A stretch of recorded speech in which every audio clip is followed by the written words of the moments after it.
Coucou tout le monde, c'est encore Corinne. Je voulais juste vous dire que par rapport à ma première vidéo, j'espère que c'était concret sur le prêt immobilier parce que des fois j'ai tendance à... Je suis pas encore experte sur YouTube et j'ai tendance un petit peu à m'éparpiller dans mes savoirs, on va dire.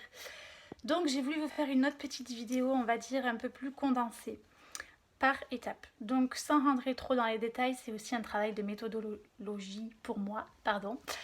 C'est vraiment un travail pour moi au niveau de la vidéo, donc je ne voudrais pas de commentaires négatifs parce que je cherche à évoluer chaque jour. Et c'est vraiment un très bon travail pour moi pour ne pas parler trop vite et pour être méthodique, tout simplement. Méthodologique plutôt.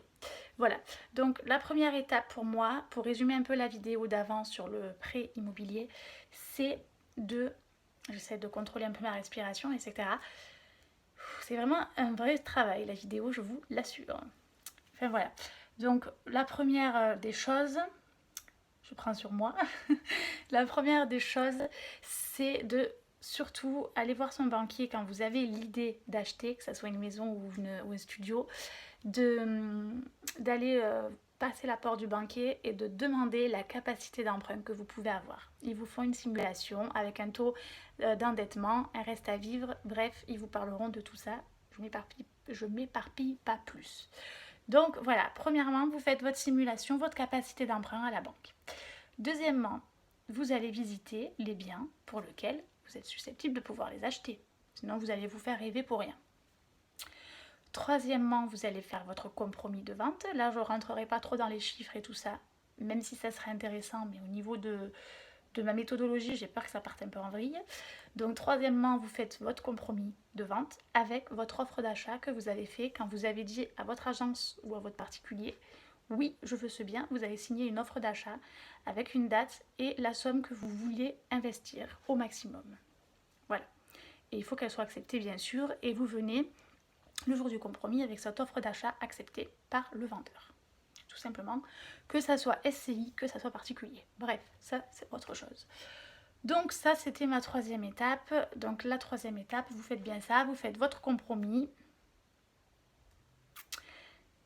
Et une fois que vous avez fait votre compromis, sachez que vous n'êtes pas obligé de donner, on va dire, l'argent pour le notaire qui s'élève à 10% du prix de vente. Si vous voulez, vous pouvez donner 0 €. Ça c'est une loi que pas tout le monde ne sait.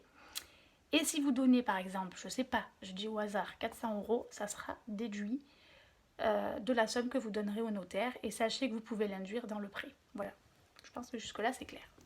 Donc la troisième, c'est faire le compromis. Bien sûr tout ça de toute façon ils vous l'expliqueront.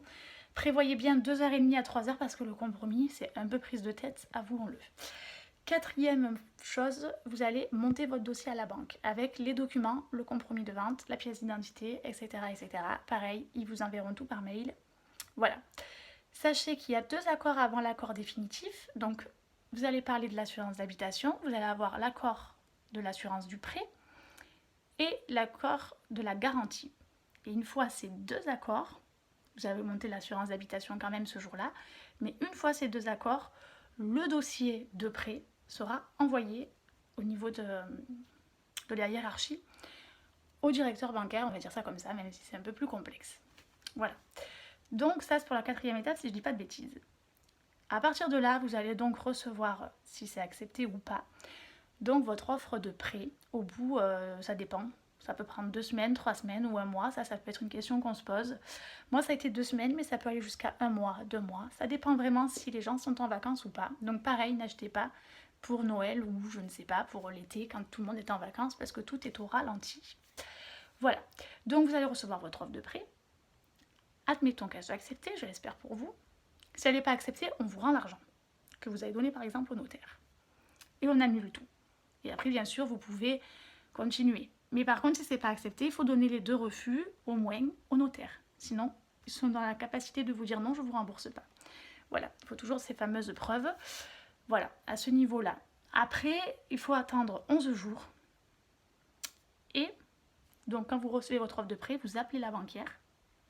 Une fois que vous avez appelé la banquière ou le banquier, on se comprend, vous envoyez un mail, hein, si c'est tard le soir. Vous dites voilà je l'ai reçu, il faut prendre un prochain rendez-vous pour au moins dans 11 jours. Parce qu'il faut attendre ces fameux 11 jours légaux au cas où vous vous rétractez, c'est un droit que vous avez. Donc il faut attendre les 11 jours calendaires. ou pas d'ailleurs, je crois pas que ça soit calendaire, il faut attendre 11 jours, jour pour jour plutôt d'ailleurs, et donc les dimanches comptent, etc.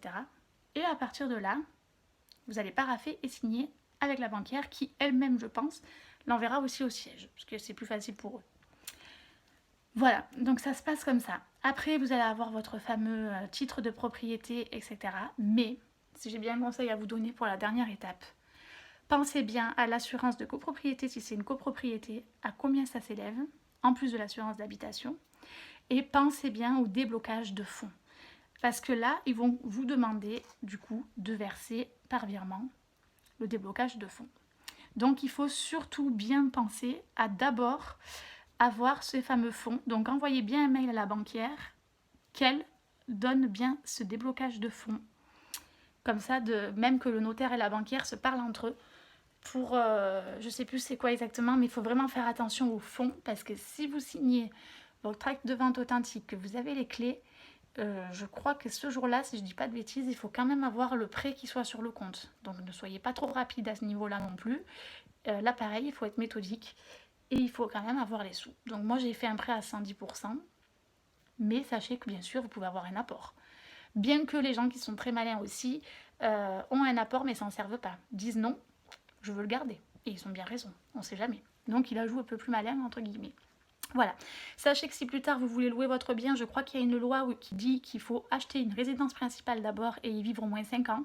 Je ne suis pas sûre de mes propos, mais vous pouvez taper sur internet, mais il faut au moins y vivre 2 ans, ça c'est sûr et à 100%. Et aussi, vous allez faire une différence entre la location pour mon cas et l'achat. Sachez que vous allez diviser par 2 votre loyer. Donc, mettez bien de côté. Moi, j'aurai peut-être mon 13e mois, mais au-delà de ça, tous les mois, mettez bien de côté.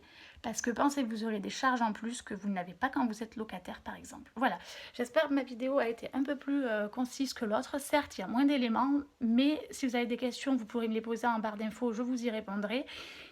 Et je trouve que finalement, c'est mieux. Il y a peut-être moins d'infos, mais je pense qu'il y a l'essentiel. Voilà,